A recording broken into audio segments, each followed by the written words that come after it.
And I'm not saying going out for a walk is going to cure all of your problems, but oh my goodness, it's so funny. Like I would never have discovered that. I went for about 2 years and was a very avid runner. And I can remember even now, I'm just astounded at just how close I felt to God during that time. So there is something to it. If you find yourself struggling with being close to God, go out for a walk, get in nature. I just don't think you can go wrong. And if nothing else, you burn a few calories, and that's never a bad Right. thing either, right? Even if you don't Right. feel just this strong presence, hey, you burned a few calories. Welcome to the Bookish Introverts Podcast. Join host Amazon bestselling author Brett Nelson and avid reader Melanie Dyer as they dive in to review books they've read, then chat with the amazing authors behind them. Quiet minds, big bookshelves. You don't want to miss it. Hey everyone, it's Brett, and we're back with the conclusion of our Baker Publishing Summer Author Event. Over the course of the summer, we've spoken with about 13 Baker Publishing authors. They're actually under the Revel Publishing imprint, which is under Baker Publishing. So we hope you've enjoyed hearing from all these fantastic authors. We've had everything from suspense authors to historical fiction authors to romance authors, literally a little bit of something for everyone. If you haven't listened to them, what are you waiting on? Go check them out. So today's book, we're going to talk about The Bitter End Birding Society. It's a heartwarming story of the ups and downs of family drama, fractured friendships, and the tensions that arise through the journey of understanding and redemption. It publishes on, I believe, August 19th, 2025. Our guest today has written 5 novels. She's a Christie Award-winning author. So, Amanda Cox, thank you for being here. Welcome to the podcast. Come on in and say hi to everyone. Thanks so much for having me, Brett. I'm excited to have this conversation with you today. Oh, it's so fun. This is the first of your books that I've read. And so I really enjoyed it. But before we get into the book, I do want to talk about, as I was kind of looking over your previous books, you've written a book called The Edge of Belonging, The Secret Keepers. Let me put my glasses on. The Secret Keepers of Old Depot Grocery, which I actually have in my Kindle. I picked that up a couple weeks ago. He Should Have Told the Bees, Between the Sound and Sea, and then, of course, today's book. So an interesting thing I noticed about your books as I was kind of going over them is they're all standalone books, which I love. As a reader, I'm just not into series books. Like I read series books, but I'm the kind of reader, I'll read book 1 in the series, and then it may be 10 months later before I read book 2. It's funny how we're all so different as readers, because there are some readers, they treat their book series as Netflix. They have to binge everything the author has. So I found it interesting that you, unless I'm wrong, you can correct me, I didn't see any series books. Is that, I kind of like to talk about that a little. Is it because do you not like series, or do you just prefer standalones? Tell us a little bit about that. I think as a reader, a lot of times I prefer standalones. Sometimes there'll be a series it'll be like Netflix, and it'll just be that's the thing. But it's usually because all the books are out, and that's just what I'm in the mood to read, and then Right. I will do that. But if I'm waiting for a series to come out, there's so many books that come out, and it's kind of like Yes. I'll feel like I get behind on a series. So for me, I like to have those standalone books as a reader. Uh-huh. And then I think as a writer too, I just like it to be the end for those characters. People Yes. ask me all the time, they're like, okay, do these characters get a sequel? And I'm like, maybe, but it's not really something that I'm thinking about. And one reason is I tend to put my characters through some things, okay? They Uh-huh. don't have an easy go of it. They've got some things they need to heal from. And if they're going to have a sequel, I'm going to have to mess that up for them in some way. And so Yeah. I like to let them have their moment of like, okay, we've gotten to this point and there is hope on the horizon, whether it's tied up neatly or not, there is hope on the horizon for them. And I don't want to mess with that. Exactly. We put them through the ringer, so let's just let them enjoy life from here on out. Right. Yeah, I just, and again, nothing against series, but I'm the type of Mm-mm. reader, like I kind of get bored with series, and as a writer too, because I just published my 7th book, and I have I'm working on a series now, and then I do have one series that's a trilogy, my 3rd book. So I have kind of jumped onto the series bandwagon, but as a writer, I get bored with the series, and it's kind of the same with the reader as a reader, because there's so many books out there that I want to read, and I don't want to get stuck in a series. So Yeah. I appreciate a good standalone book. So another thing I kind of want to talk about, you have a degree in professional counseling. So is that something you did before you started writing? Tell us a little bit about that. So when I mean, as a kid, I always loved reading. I would play around with writing stories, but I never saw myself as like, this is going to be like a career path. I'm not going to be a writer. And as time went on and I was figuring out what I wanted to do with my life, I really like sitting down with people and walking through who they are, how they got to where they are, and then what it'll take for them to maybe move forward in a more healthy way. And so I started pursuing counseling. That's what I got my degree in. I was doing that for a few years, sometimes in a pastoral role, and then sometimes in a more of a professional counseling role. And again, that was going to be my career path. But then when my second child was about to be born, there was just circumstances, and we decided, you know what, I'm going to stay home with the kids for this season, for this time. And during that time, I started writing as sort of just an experiment to see if I could do it. I'm like, I love to read. God laid the story on my heart that I was just like, I wonder if I could do that. I wonder if I could put it down on paper. Uh-huh. And I really fell in love with it. And I was like, I'm a storyteller. Like, I didn't realize, even back to like the way I would play as a kid, like I was a storyteller all along. I just didn't know it. And I was like, I want to do this more.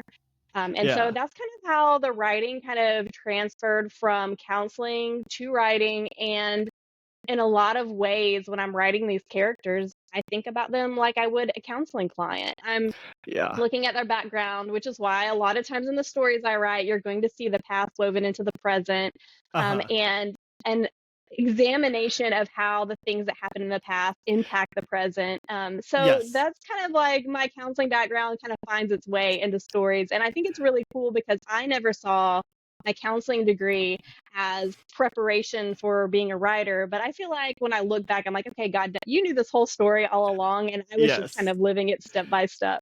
Yeah. Yeah. Well, and that's kind of how my first series, my War Songs book, that's one reason why I went back and actually wrote. That was my first time to launch a sequel in a book.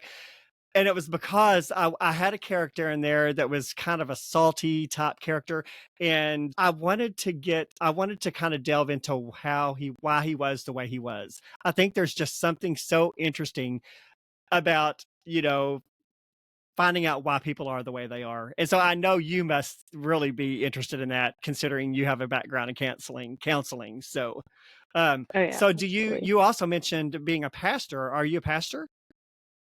My husband and I were youth pastors for 4.5 years, Oh, okay. and so that was kind of that's where we were for that time period. And Oh, then okay.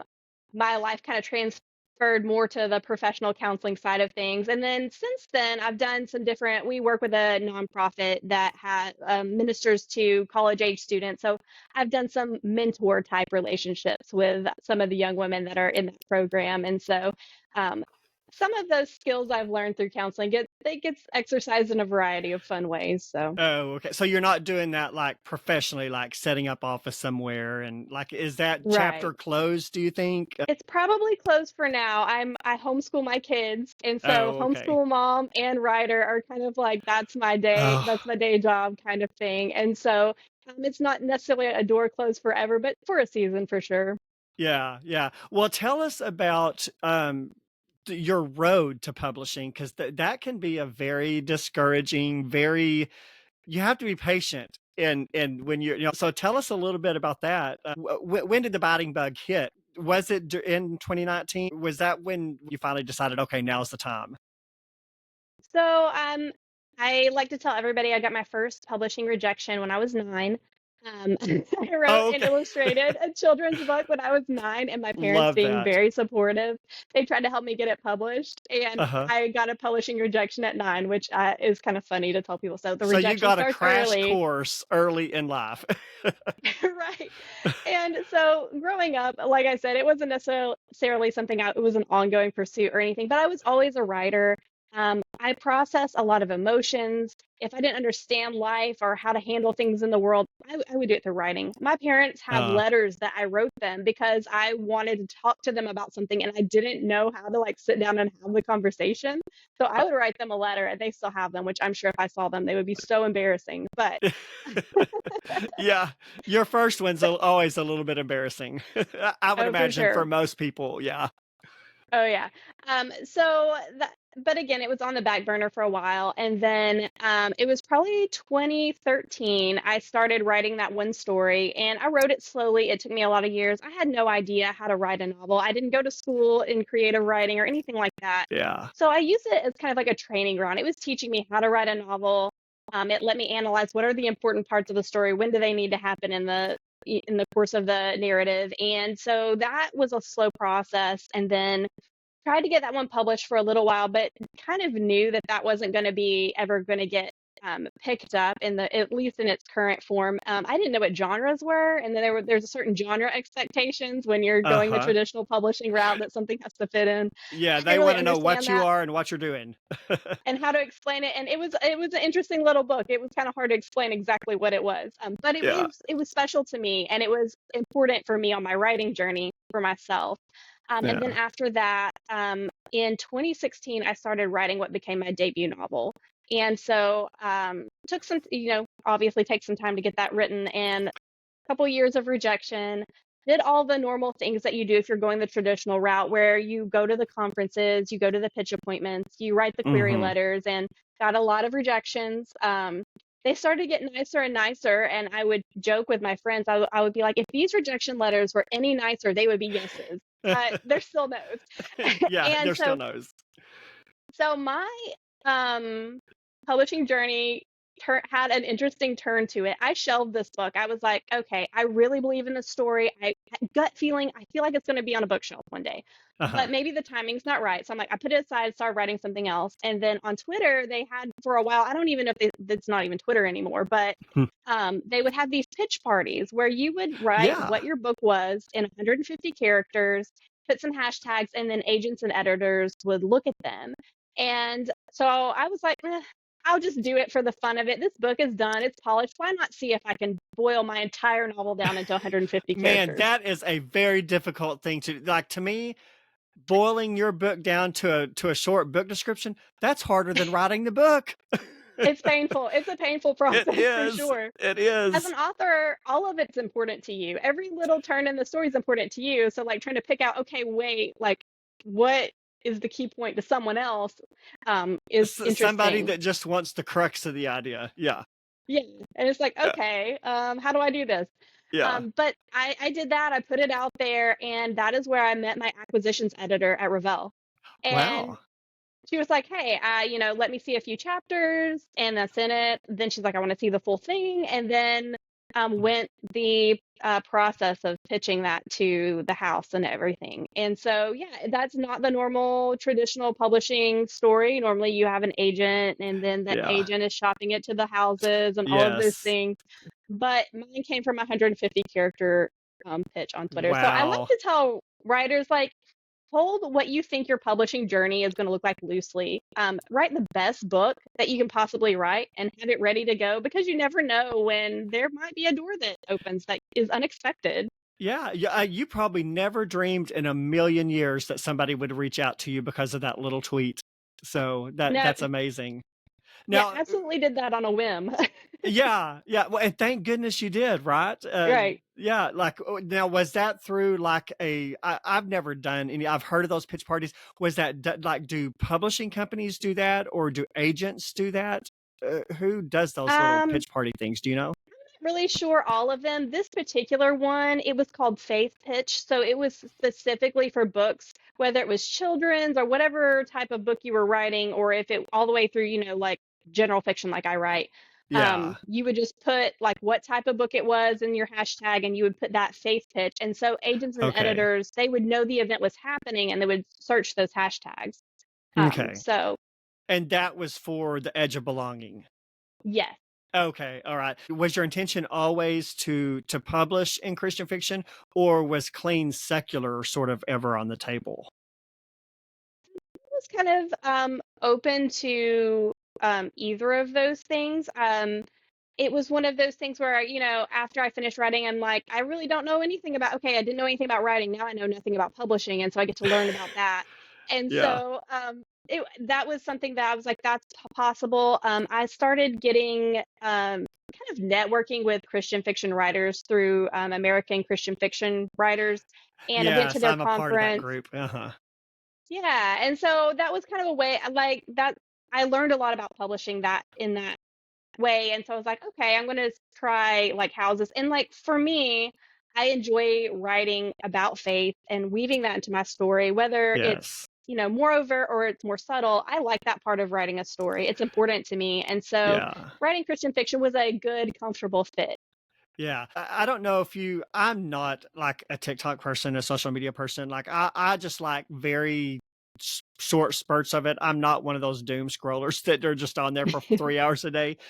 But I heard kind of a snippet of I don't remember if it was on TikTok or Instagram, where a lady was actually commenting, like she was shaming authors of Christian fiction because if you don't have so many scriptures and if you don't have all this preaching, you're just a fraud. And I was just like, not everything has to be in your face, I like, Yeah. and for me personally, I've read books that had a very strong Christian message that I really enjoyed, but I also love books that just have the subtle thread in there. I think there's a little bit of room for everything.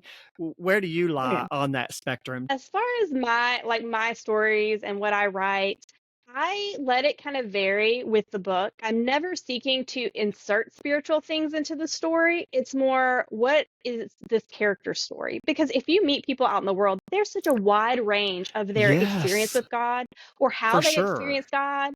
If I have a pastor that's in my book, they're going to be quoting scripture. If I Yeah, have someone who is not a pastor and maybe they've gone to church a few times and they love the Lord, but their relationship with God just doesn't quite look like that. Because yeah, as a Christian out in the world, I meet a wide variety of people, and these people love the Lord, but they don't always communicate in the same way. Sometimes it's more through action and service. Sometimes you see it more through exactly. words. And Yes. so my characters are like that. Sometimes they're more of a picture of something that is Christ-like, as opposed, and they show Jesus through their actions more than the words. And so I leave it to the reader to see that or not see that. Yeah, and I'm sure you've probably heard this quote too. I can't remember who it was. I'm thinking it might have been C.S. Lewis or somebody like that. But it says, um, "Preach the gospel as much as you can. When necessary, use words." That is such a powerful quote because Mhm. for me, you can just as powerfully show people Jesus through the life that you lead. It Mhm. doesn't necessarily, you don't have to bonk them over your head with your Bible. So I love both approaches in Christian Right. fiction. It just, because I have read books where, you could tell it was forced. You could tell the author worked really hard to get as much in there. And so, yeah, I think there's just room for it all in Christian fiction. It doesn't all Absolutely. have to be cookie cutter. So, all right. So you're kind of like I am. Like I said, I published my seventh book earlier this year. You published your fifth. So you and I are both still kind of quote unquote newbies in publishing. So tell us, what is some great writing advice that you have received since you've started publishing books? I think one thing, and I don't know if it's necessarily advice per se, but it's something that I've learned along the journey. And it's not something that someone could have told me as a new writer. It's something that it was kind of like you just have to like learn it through the process. Yeah. Because I'm the type of person who I want the instruction manual and I want to know how to do things the right way. And there's so much advice out there on how to write a book and how, like, Hmm. plot it all out or don't plot it all out, and all of the advice is out there. And for a while, I would try to do all the things. And I would Yeah. feel really frustrated with myself when I'm like, oh, I can't write like this. Like, this didn't, like, I can't do Yes. this. And so, Yeah. or like someone would be like, explain your process. I'm like, I can't really explain my process. It just is. It's And just so is. it is what it is. And so for a while, I felt like it was a shortcoming on my part that maybe I couldn't follow the plotting advice or all of these Uh-huh. things. But then in the process of writing these books, I've started to embrace my process a little bit, and it's very different from my normal life. Like I said, I like step by step. I like instructions. I Yes. like it. Like if you give me IKEA instructions and tell me to build a cabinet, I'll be like, yes, this is so cool. I know what to do step by step. Yeah. That is not how my creative mind works at all. It's much more free flowing and a little bit discovery and Yes. intuitive. Like this is what needs to happen here. And so for a while, because I felt like I couldn't explain that, I felt like I wasn't a good writer. And Yes. so I think what my advice for writers to be is learn all you can and learn the craft. But when it comes down to it, when you are putting your own voice out into the world, you have to find your own way of doing it and find a comfort in that. Yes. That you have certain instincts that are good. You have other areas that are weaknesses that you might need to go and research. Okay, how do I, work on those areas? But find your strengths and rest in Yeah. those a little bit. Yeah, and I think what you just said is the key. It's coming to peace with the process that works for you because, like you said, you do need to know the rules in order to be able to break them, so to speak. So you Right. do need to know all the rules. But like I kind of struggled with the same thing because there's this whole plotter versus pantser thing. You've got your authors that plot every single detail before they ever write the book, and then you've got the pantsers that are just like they just fly by the seat of their pants, and and it like you said, it's more of a discovery as you're writing. I tend to fall somewhere in the middle, and I've got author friends that are very ardent. Well, if you don't plot, I just don't know how you do it. Usually when I'm writing, I always know what the main plot's going to be. I know what the secondary plots are going to be. I usually know how it's going to end. I know all the important points, but I never have been able to grasp. I've never been able to completely plot a book from the very beginning. I don't know how people do that. I just change it because as I'm right, I could do all that work to Yes, plot it all out, but then I'm not actually going to do that. I've tried it and exactly. it comes out very forced for me if I try to follow something that I've kind of outlined. And I'll know who my characters are. And but as I'm writing, I get to know them better. And so I'll be like, well, I thought this is what needed to happen, but actually, if this happened in the story, it'd be so much more impactful for this character because of the journey Yes. they're on. And Yes. so I admire the people who can plot everything out, I do and I'm like, too. that is so cool. Like I said, I like step by step. There's a Yeah. part of me that wishes I could do that because I don't really love the unknown of my writing process. I actually hate that part of it, Yeah. but it's a place for me to like trust God, and it's a place for me to let His grace be in my writing. So Yes.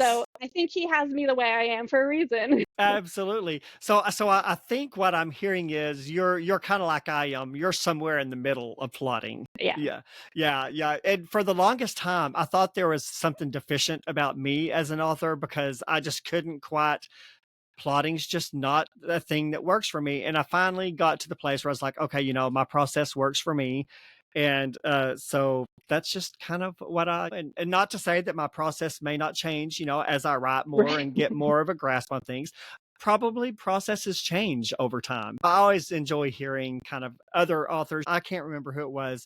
Another of the Baker publisher, of the Baker authors that I talked to earlier, they told me, yeah, they said they weren't a plotter at all. They're like, I literally just sit down at the computer and I just start, and whatever comes out. And I was like, oh, that is so refreshing to know that other authors are like that too. Because here I was thinking I was like on an island all by myself, and that's not necessarily the case. So Yep.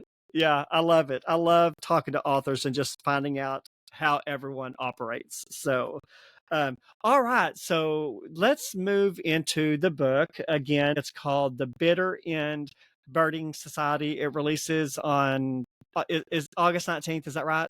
This coming Yes. Tuesday. Okay. Hmm. So it should be available everywhere books are sold. Loved this book. It's a good, if you're into like friendship novels, there is a little bit of a romance in here, but it's not a real heavy knock you over the head type of romance. So I really enjoyed this book, and I knew right away that this was going to be a little bit of a quirky book because our main character, okay, you'll have to forgive me. I may have forgotten some of the characters' names because my computer gobbled up my notes I took. It was probably Oh user no. error, but our main character's name is Anna. Is that right? Anna? Yes. Okay. So she shows up at her aunt's house. She's had sort of this tragic event take place. She's a school teacher, had sort of this tragic event take place. So she goes back home to Bitter End to be with her aunt, to kind of help her aunt with some things. Well, she gets there and her aunt's like, "Oh, honey, it's so good to see you. I'm going on a world cruise. I'll see you when I get back in 6 weeks or whatever."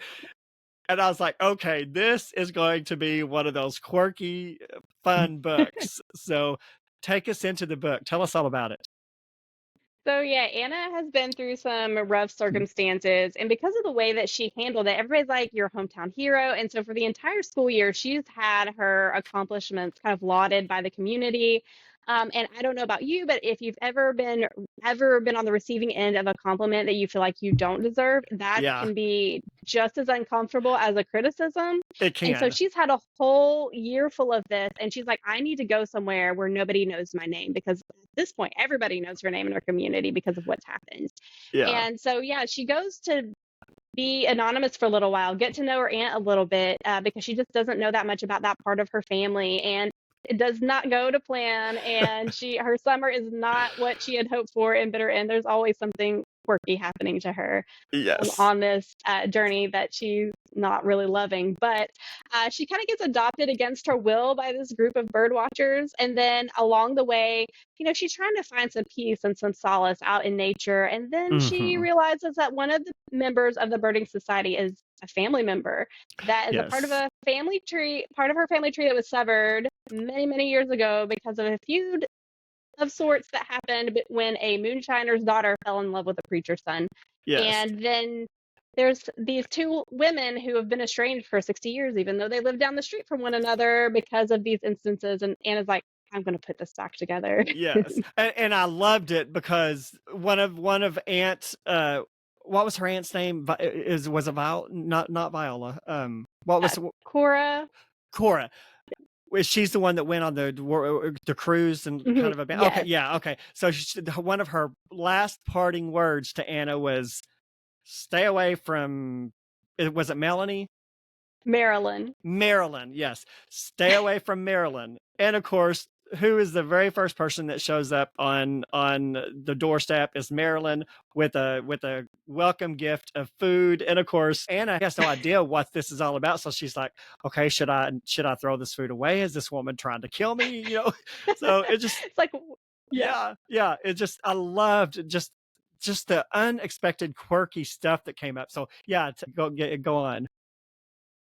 So yeah, it was a lot of fun, particularly with that timeline because it's a dual timeline story. So you get to see Yeah. Aunt Cora, when she's an 8-year-old, and then you get to see her as a 70-year-old woman, and you get to see some of the things that have changed and some of the things that have not changed one bit since she was an Yes. 8-year-old girl. Yeah. And so that was really fun to write those two different sides of her and let those similarities come through. And some of the quirkiness is fun because if you have a town name like Bitter End, you've got to have some that is in the hills of Tennessee. You've got to have some quirky characters in this book, and so they Yes. brought a little comic relief to some of the harder moments in the story. So it was really fun writing those characters for sure. And it was just so fun to sort of delve into, and we're not going to give any spoilers. The book hasn't published yet, so we're not going to give any spoilers. But it was so fun to delve into the family dynamics of why these two women are so estranged, and then of course, she gets into this birding, and you've just got all these funny, quirky people in this birding group. She kind of gets into this birding group. You've got this man and wife. They're mobile wedding people, like they drive around in their van and marry people. That's so quirky and unexpected. You've got sort of this loner kid that just needs some attention. You've got this fun little pointer dog. Of course, Marilyn's in there. This is such a fantastic ensemble of people that you created. It was lots of fun. So the mobile wedding chapel was based on something that I saw where I live driving around. And I Really? was like, okay, I have so many questions right now. What in the world is a mobile wedding chapel? And I'm not sure that their business is just like Jake and Inez's wedding chapel, but that's what my imagination made out of seeing a minibus driving around that said mobile wedding chapel down the side. I'm like, okay, what is going on here? Yeah, yeah, and boy, they take it seriously too. I mean, they're out with the birding group, they're looking for birds, and they get a phone call or a text, and they're like, "Oh my goodness, we got to go. This people are about to get married. Something happened at the church. So we got to go and marry them." Like, and then they were off. So Oh yeah, I had never heard of that. So that's funny that you kind of based that off of something you saw in real life. That's kind I'm of one of sorry. those things where thank goodness for real life, because otherwise you might not have ever thought of that. I would have never made that up. Like, who would make up people getting married in a minibus? Exactly. Yeah. Yeah. So this is such a unconventional book, but unconventional in a very fun sort of way. So okay, let's talk a little bit about, as people are reading the book, kind of what do you hope they're kind of taking out of it? You know, or tell us a little bit about some of the themes in the book that people might encounter. I think one of the things that really stood out to me in the writing of this book was the theme of self forgiveness. I think Hmm. sometimes, we all have that journey of forgiving other people, but sometimes the hardest people to forgive are ourselves. Yes. Whether maybe we really have let somebody down, or we perceive that we've let somebody down. And so I have several characters that are kind of grappling with, like, if I only would have done this differently, then this wouldn't have turned out this way. We have Anna. We have one of our characters named Sam, who's an ex-pastor who keeps sheep now because he feels like he can't shepherd people's souls anymore. Yeah. um, then we have people from the past timeline that decisions were made and things turned out a certain way. It's like, well, if I could have done this differently, maybe it wouldn't have things wouldn't have happened this way. And I think that's just something that as human beings we come across. Maybe we really have made a mistake and we struggle to forgive ourselves. Maybe we can Hmm. accept God forgives us. We can accept that someone else forgives us, but we're still struggling to forgive ourselves. And so That's the as people hardest are part reading this book, sometimes. Yeah. yeah. And so I hope as people are reading this book that it reminds them, like, hey, in this forgiveness process that you might have in your life, don't forget you, because you might need some Yes. forgiveness for yourself. Yeah, well, and I think one important thing to always, to keep in mind, forgiveness is, sometimes I think there's this sort of erroneous thought that forgiveness is sort of a one and done, the kind of thing. That's not Hmm. always how forgiveness works. Now, sometimes it does happen that way, but more times than not, forgiveness is a process. I always go back to the scripture when I think it was Peter that asked Jesus, "Well, how many times do we need to forgive them? 7 times?" Jesus said, "No, 70 times seven." Now, Jesus wasn't putting a number to how many times. Basically, what he was saying is, you forgive them over and over until the process is complete.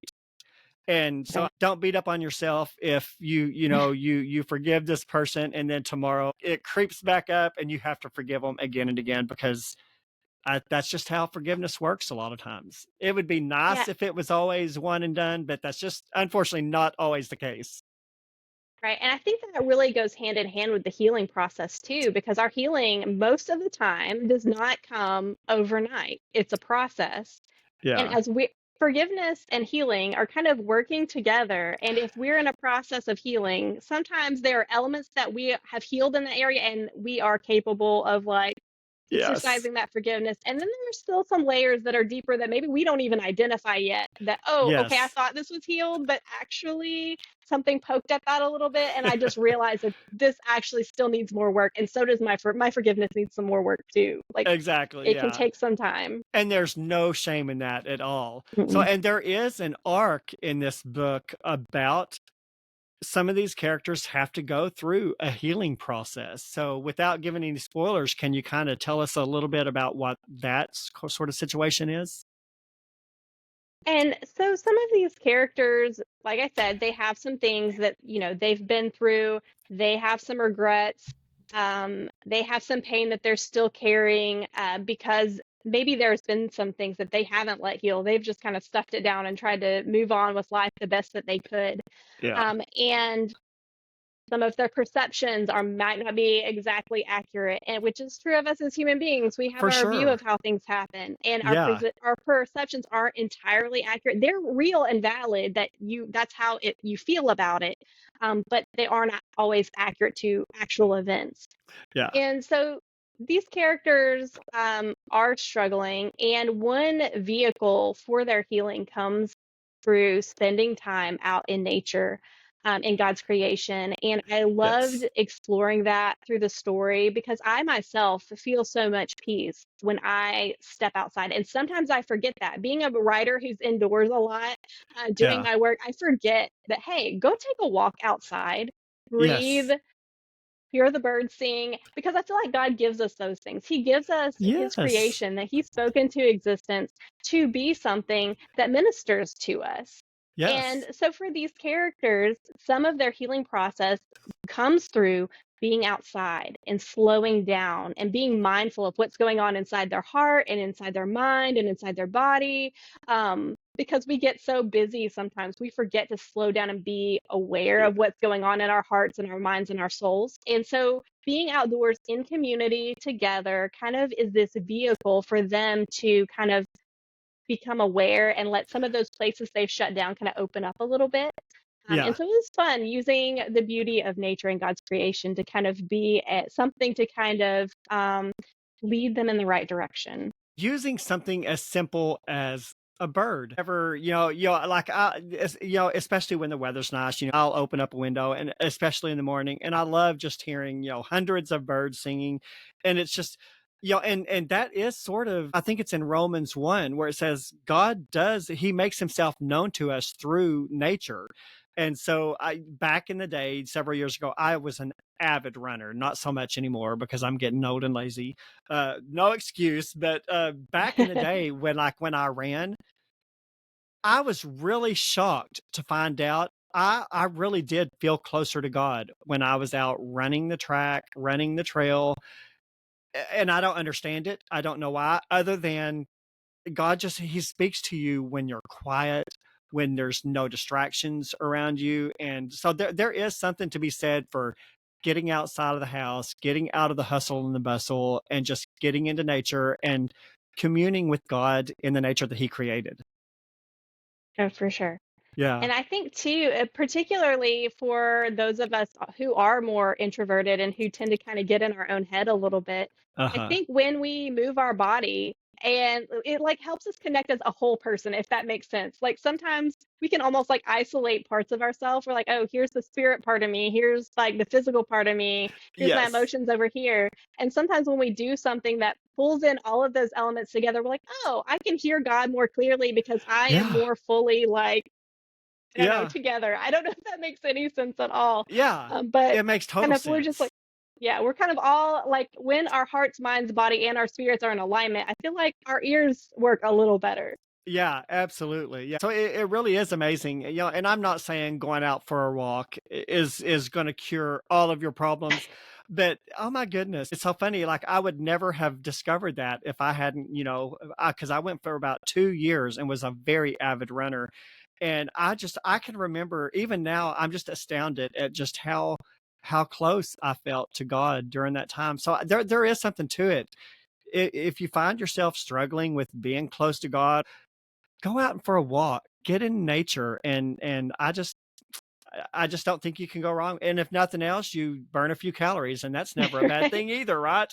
Even if you don't Right. feel just this strong presence, hey, you burned a few calories. So Right. yeah, Like you said, it may not cure everything, but it's not going to hurt either. yeah, And you never know. It might be something that kind of just gives you something that's a little bit in the right direction. And you're like, I was stuck, but now I have a direction that I didn't have before. yeah, yeah, exactly. So give it a shot. So this was just a phenomenal book. I really enjoyed it. I love the characters are just they're beautifully flawed. There's not a single character in there that has it all together, and I love that because that's how life is. Life is Mm. messy. Most people that are honest with themselves, they don't have it all together. A lot of people work very hard to put that sort of I've got it all together look out there, but we all know that's a facade. And if you don't know that, get that in your mind. This TikTok mentality of you look at what's in front of the camera, but you'd probably be Hmm. shocked at what's behind the camera, that Right. they're not showing you. So yeah, just beautifully flawed characters. They went through this amazing journey of self-discovery and of healing and just all these things that we struggle with as Christians. And so if you just like good books with, with some friendships in it and just a good light read, but that has some heavier parts to it. This is a great one to check out. So I highly recommend everyone do that. So I want to ask you, if you were in a room with 1,000 people who've never read your work and you could only recommend one book to them, which one of yours would you say, okay, you've got to read this one? Start with this one. Oh, that is the hardest question I in know. the It's world for like me to saying this answer. kid right here is my favorite one. Right. And so all like the thing with my books is all of them are very different. So I'm always like, okay, well, what do you like? Like, what's Yeah. your kind of thing? One thing that is common in all of them are themes of redemption and healing and second chances. And so that's a common thread through any of them. But I take you in a lot of different places with the standalone aspect. Maybe you like lighthouses, or maybe you want the mother-daughter relationship at the store, or bees, or with this one, you like birds. So Yeah. it's really tough for me to pick one. But I think my debut, The Edge of Belonging, is one that is kind of one of those heartwarming stories that I have had so many people be like, this one's my favorite. Yeah. Um, because of the storyline. As a writer, I'm kind of like, okay, if you say so, because I feel like I've grown a lot over the course of the 5 books. But a lot of people Yeah. find that one to be I don't know, a heartwarming book that they find that has touched their heart on a Yeah. deep level. Oh, okay. Now I'm in a readers group on Facebook, and I see a lot of chatter about the bees book. What's the name of that one? The secret. Um, it's he should have told the He bees. should have told the bees. Uh, Tell us a little bit about that one. That one sounds interesting. So that one, when you're like pick the book that you're like recommend everyone. This is, and like I have my different reasons for all that I recommend all of them, but this one is the Yeah. book I tell people I'm the most proud of. It was the hardest book for me to write, probably the season I was writing it in, but it's one that's really special to me, and I'm really proud of the writing that's in this book.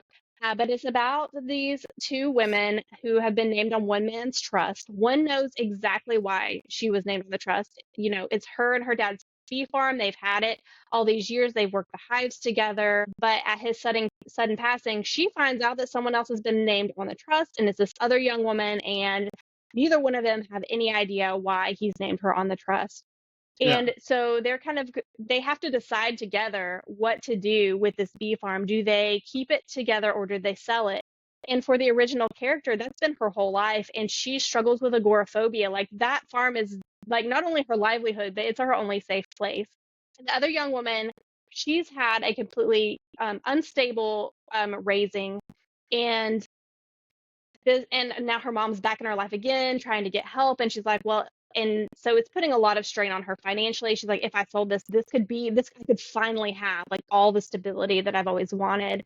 Yeah. But at the same time, she's like, I don't know why I was named on this trust. I really don't feel like I have any right to this. Yeah. And so it's kind of like this discovery of like how their lives have been thrown together and why they've been thrown together, mixed in with the magic of honeybees. I keep bees as a hobby, and so Oh, I you do? loved I do, and Oh, interesting. I love bees, and it was really fun to take the symbolism that I see in the hive and what God has taught me through what I see in the hive, and Yeah. then use it as a reflection in these two women's life. Hmm. Because with a beehive, the bees that do the primary work in the hive are female bees, and so it was really interesting to take these characters and their story and weave it together with Oh. kind of like what it's like inside a beehive. That is so interesting. Okay, that's one that I definitely want to check out. Like I said, I've seen some chatter about it on this group I'm in. So that one sounds really interesting. So tell us a little bit about your bees. Are they honeybees or? Yes, so they're Okay. honeybees. I am not like my main character who has like 50 hives and it's the Oh, whole thing. okay. I have a couple of hobby hives, and I'm not. an expert by any means, but I'm always learning and I'm always fascinated That is by so bees. interesting. Do you have like the suit that you wear when you're around them, like the white suit with the mask and Oh yeah. yeah, Sometimes you see people on social media and they're just like out there in a t-shirt and nothing on. I am a chicken. I'm scared of them. I respect the stingers. respect So the I am bees. like, Yes. oh yeah, I'm suited up from head to toe and I'm kind of a chicken about that. I'm not a big fan of being stung by bees. No Um, doubt. Yeah. Amanda, so that yeah, is I'm so fully suited. interesting. Yeah, my buddy Justin, he lives about 15 minutes from me and he has bees. But I'm like you, like I'll go down there and I'll look at them from the distance, but he's always like, "Well, you can get a little close." No, thank you. They're It's beautiful I'm from a good. distance. Yeah. Yeah. So do you harvest them for honey? Like do you sell it or do you just use it for your own? Yeah, I use it for my own and it's a whole process because you have to figure out like how much they need because that's their food over the winter Yeah. and like I said, it's a small hobby for me. Yeah. Oh my So goodness, not that enough is to so share. interesting. That may be a little bit of something about you that some people may not know. Yeah, So, yeah, have fun. bees a little bit. Yeah, I love that. So, okay, we're going to start wrapping this up. So what is your favorite book of all time? Oh, that's another hard question. And again, it Um, like for if you're anything like me, my favorite book could change by the week. So, oh yeah, absolutely. It's yeah. definitely one that kind of changes by the week. I Yeah. think one that I always go back to is Where the Red Fern Grows, Okay. because that was the first book when I was in third grade. Our teacher read it to us after lunch, and I can remember listening to that book, being a little kid, and thinking, it was the first book that I could recall that made me feel something. I read a lot, love to read, but the emotion in that book is really high. And Yeah. I can remember just being amazed, like that's words on the page that my teacher is reading that someone else wrote, and I'm like feeling things. And I'm like, that is that's really cool. Like that Yeah. words can do that. And As so an for author, me, can like isn't that an amazing thought to know that something you wrote could be emotionally impacting someone like that? That's right. amazing. Yeah. And so that was kind of like I think that little bug that said that was maybe was dormant for quite some time in my life, but it was kind of there of like Yeah. this is cool. I want it. I wish I could do something like that. I don't know if you've read it or not. Have you read Francine Rivers' the what's Endless Love? Not Uh, Endless Love. Redeeming Love. Redeeming Love. Have you read that? Okay, I have. I read that for the first time earlier this year, and we did an episode about it on the podcast where we talked about it, and I drug my feet on reading that book because I have never really been into historical fiction, Hmm. and I was just like like we were planning on doing it earlier in the podcast, but I just kept dragging my feet because I was like, I do not want to read that book. That is one of the most amazing books. Did you like it?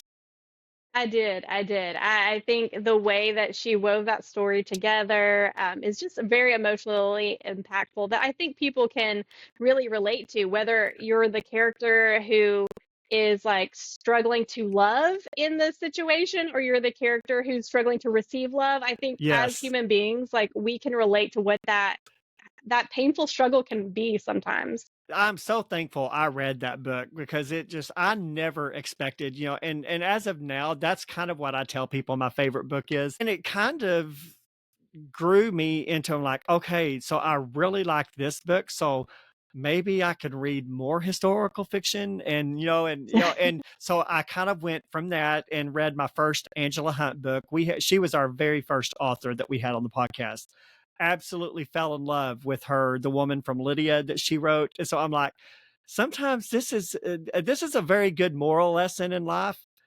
Sometimes if you do things you don't think you'll like, you may discover something you actually like. And I don't know Right. why I had it in my mind that I didn't like historical fiction because I really haven't read any. I had it in my mind. I hated it. And now I'm actually have grown.